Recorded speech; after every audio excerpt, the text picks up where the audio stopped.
Good morning, dear students. So today we are going to start our lesson number 9, the living organism, characteristics and habitats. Open at page number 79.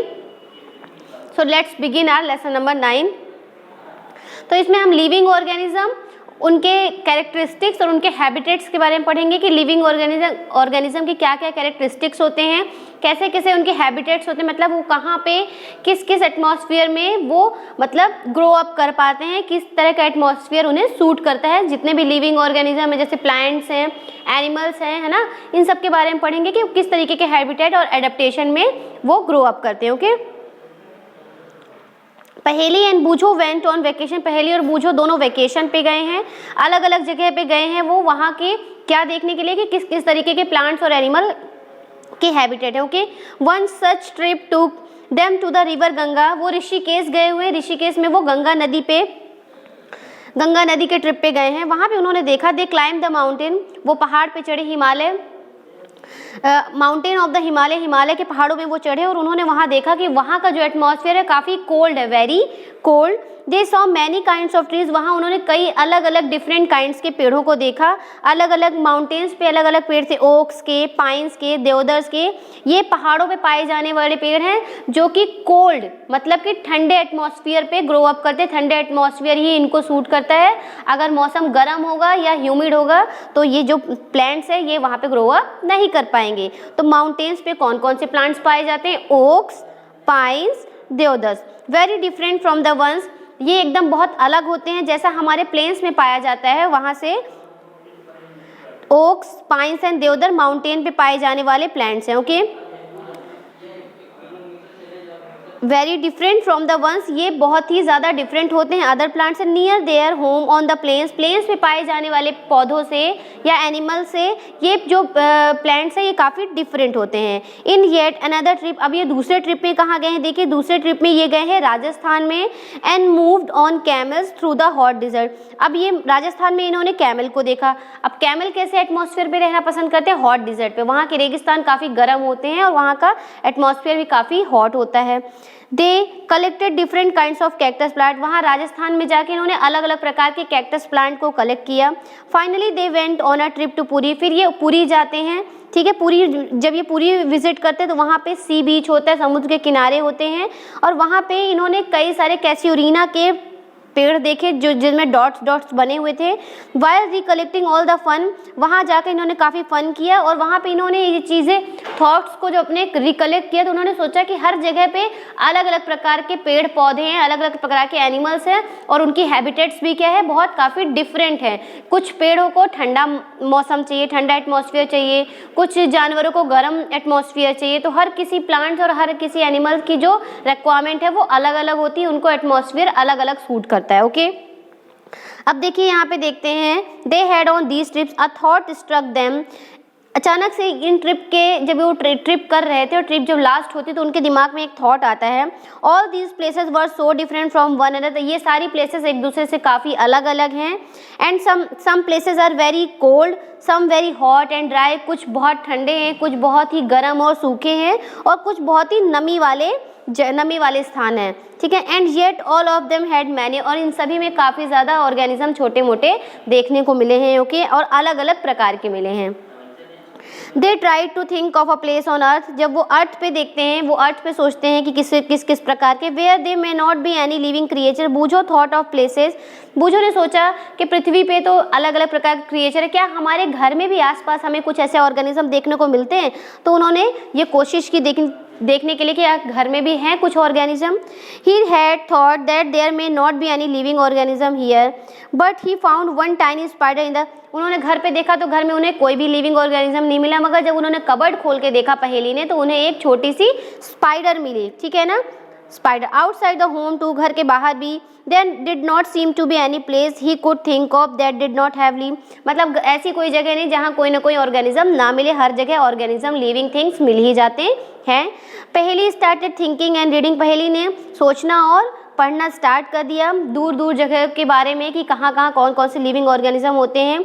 She read that people have even found tiny living organism, उन्होंने पढ़ा कि हर जगह पे छोटे छोटे या बड़े बड़े लिविंग ऑर्गेनिज्म पाए जाते हैं in the opening of volcano. यहाँ तक कि वॉल्केनो का जो ओपनिंग एरिया होता है ना, वहाँ के होल्स में भी कुछ कुछ लिविंग ऑर्गेनिज्म पाए जाते हैं। तो देखिए ये दिखाया जा रहा है 9.1 में, organism and the surrounding where they live, है ना। तो यहाँ पे देखिए क्या है, another thought that occur to पहेली एंड बूझो। अब दूसरा थॉट आता है पहेली और बूझो के मन में कि about the kind of living organism, कि किस किस प्रकार के लिविंग ऑर्गेनिज्म होते हैं और कहाँ कहाँ ये पाए जाते हैं। Present in different location and they had visited the dessert had, जैसे रेगिस्तान में हमने क्या देखा, रेगिस्तान में हमने कैमल को पाया, माउंटेन्स में हमने बकरियाँ, गोट्स एंड याक को पाया, पूरी हैड सम अदर, पूरी में अलग अलग क्रिएचर्स हैं जैसे कि क्रैब्स हैं, बीच मतलब समुद्र के किनारे में क्रैब्स पाए गए हैं, अलग अलग प्रकार की मछलियाँ पाई गई हैं। And the fisherman at the sea and then there did not seem to be other some creature like ants, ants भी वहाँ पाई गई हैं क्रिएचर्स में, ठीक है ना। The kinds of plants found in each of these region were so different, अलग अलग लोकेशन में अलग अलग प्रकार के प्लांट्स और एनिमल्स पहेली और बूझो को देखने को मिले। Now turn eight page number 80, activity 1 में let us start with a forest. चलिए अब हम फॉरेस्ट से स्टार्ट करते हैं, वहाँ देखते हैं कौन कौन से प्लांट्स और एनिमल्स हैं। ऑब्जेक्ट दैट कैन बी कि मतलब फॉरेस्ट में कौन कौन से प्लांट्स हैं, एनिमल्स हैं और भी कौन सी चीज़ें पाई जाती हैं, तो उनका आपको एक टेबल बनाना है। तो आपको फॉरेस्ट में पत्थर मिल जाएंगे, सूखी पत्तियां मिल जाएंगी और जो जो जानवर आपको दिखने मिलती है, टेबल में आपको फिलअप करना है। ओके, ये जो टेबल्स दिए हुए हैं ना, इनमें आपको फिलअप करना है कि फॉरेस्ट में कौन कौन से आपको जानवर देखने को मिलते हैं, माउंटेन में कौन कौन से देखने को मिलते हैं, डिजर्ट में कौन से, सी में और भी अदर प्लेसेस में आपको कौन कौन से देखने को मिलते हैं। तो हमको जंगलों में मिल जाएंगी हड्डियां, मिल जाएंगी सूखी पत्तियां, मिल जाएंगी पत्थर, मिल जाएंगे, इस तरीके से कुछ चीज़ें आपको जंगल में देखने को मिलेंगी। अब देखिए 9.2 में देखते हैं हैबिटेट एंड एडेप्टेशन। हैबिटेट और एडेप्टेशन क्या है कि जिस एटमॉस्फेयर में प्लांट्स और एनिमल ग्रो अप करते हैं, जैसे कुछ प्लांट्स को ठंडा एटमॉस्फेयर चाहिए, कुछ प्लांट्स को नॉर्मल एटमॉस्फेयर चाहिए, कुछ प्लांट्स गर्म वाले एटमॉस्फेयर में उगते हैं, है ना। जैसे कि हम हर जगह नहीं रह सकते, हमें अपने घर जैसा ही माहौल चाहिए, वैसे प्लांट्स और एनिमल के साथ भी होता है। Okay, what do you find from the plants and animal listed in activity जो आपने ये टेबल बनाई है, टेबल में आपको फिलअप करना है कि माउंटेन में कौन से जानवर देखने को मिलेंगे या कौन से प्लांट्स, है ना, इस तरीके से फिलअप करना है। What are the surrounding like in these tourism, दो अलग अलग क्षेत्रों में कौन कौन से सराउंडिंग है। इन द सी प्लांट, अगर आप सी में देखेंगे तो plants and animal are surrounded by saline. अगर आप समुद्र में देखेंगे तो समुद्र में आपको अलग अलग प्रकार के प्लांट्स और एनिमल देखने को मिलेंगे जो कि पूरी तरह से सॉल्टी होते हैं, खारे होते हैं, क्योंकि समुद्र का पानी सलीन होता है, बहुत सॉल्टी होता है। Most of them use air dissolve, मतलब जो जानवर पानी में रहते हैं या जो प्लांट्स पानी में होते हैं, वहाँ पे जो उस पानी में एयर जो थी वो ऑलरेडी डिजॉल्व होती है, जिसकी वजह से प्लांट्स और एनिमल्स उसमें सर्वाइव कर पाते हैं। There is a very little water available in the desert, रेगिस्तान में काफ़ी कम मात्रा में पानी पाया जाता है। It is very hot in the day, रेगिस्तान दिन में काफ़ी गर्म रहता है और रात में काफ़ी ठंडा रहता है। The animal and plants of the dessert live on the dessert, जो डिजर्ट में पाए जाने वाले एनिमल्स और प्लांट्स हैं वो डिजर्ट पे रहते हैं। And soil and breathe on the, रेगिस्तान की मिट्टी में पाए जाने वाले जितने प्लांट्स और एनिमल्स हैं वो उसी मिट्टी पे डिपेंडेंट रहते हैं और वहाँ की सराउंडिंग से ही हवा वो मतलब ब्रीथ करते रहते हैं। Okay, the sea and the desert are very different surrounding and we find, तो यहाँ पे हमने ये देखा कि अलग अलग, जैसे कि डिजर्ट के जो एनिमल्स हैं या डिजर्ट के जो प्लांट्स हैं वो उसी एटमॉस्फेयर में वो सर्वाइव करते हैं। ओके, उनको दूसरा कोई एटमॉस्फेयर सूट ही नहीं करता है। Okay, the sea and the desert are very different surrounding, समुद्र का एक एटमॉस्फेयर अलग होता है और डिजर्ट का जो एटमॉस्फेयर होता है वो अलग होता है। सी के जो एनिमल और प्लांट्स है वो उसी एटमॉस्फेयर में ग्रो अप करते हैं और डिजर्ट में पाए जाने वाले जैसे कैमल है, कैमल को वहीं की सॉइल सूट करती है, वहीं की हवा सूट करती है। ओके, तो इस तरीके से सी और जो डिजर्ट है वो दो अलग अलग रीजन है। इस तरीके से the animal and plants of the dessert live on the, तो जो एनिमल और प्लांट्स है डिजर्ट में पाए जाने वाले वो वहीं की मिट्टी में सर्वाइव करते हैं और वहीं की हवा उनको सूट करती है। चलिए ये हो गया। अब यहाँ देखते हैं the body structure of the camel. अब देखिए हम यहाँ पे बात करते हैं, let us look at two very different kind of, दो ऑर्गेनिज्म के बारे में हम बात करते हैं। एक तो है डिजर्ट का एनिमल जो कि कैमल और एक सी एनिमल है जो कि फिश। इन दोनों के बारे में बात करते हैं कि दोनों में क्या क्या डिफरेंसेस हैं। The body structure of a camel है, जो कैमल का जो बॉडी स्ट्रक्चर होता है वो उसे किस चीज़ में हेल्प करता है, डिजर्ट की जैसी कंडीशन है वहाँ सर्वाइव करने में।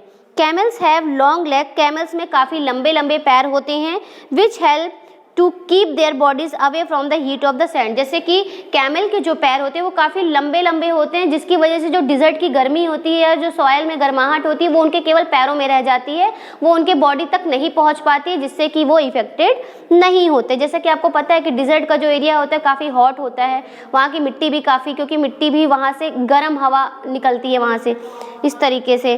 दे excrete small amount of urine, camels जो है वो यूरिन भी थोड़ी ही मात्रा में बाहर निकालते हैं।